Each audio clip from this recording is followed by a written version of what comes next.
Dobrodošli u drugi dio. Danas se bavimo pitanjem tko je Satoshi Nakamoto i što je to Bitcoinov white paper. Ovo je pitanje koje već 16 godina podiže špekulacije, rasprave i teorije zavjere. Tko je stvorio Bitcoin i zašto je nestao? Istina je da nitko zapravo ne zna. Bitcoin je stvorio anonimni pojedinac ili grupa pod imenom Satoshi Nakamoto koji se prvi put pojavio 2008. godine.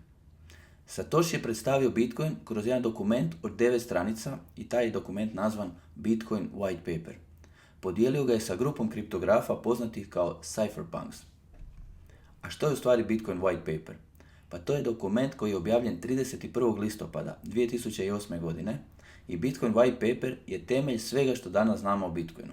On je naslovljen na Bitcoin, elektronički sustav gotovine od osobe do osobe.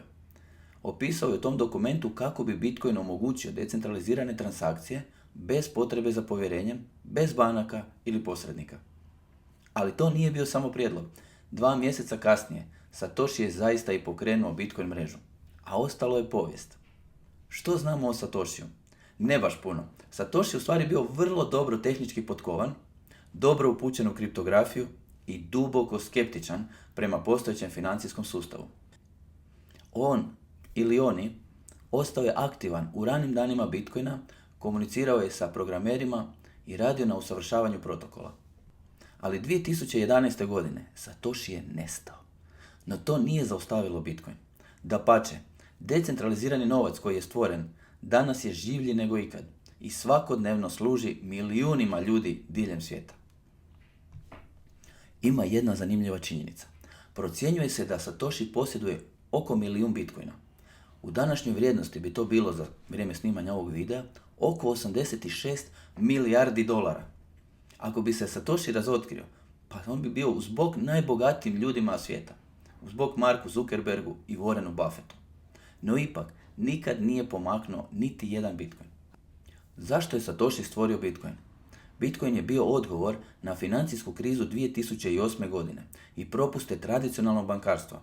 Satoshi je ostavio skrivenu poruku u Bitcoinovom Genesis bloku, prvom ikad izrudarenom bloku.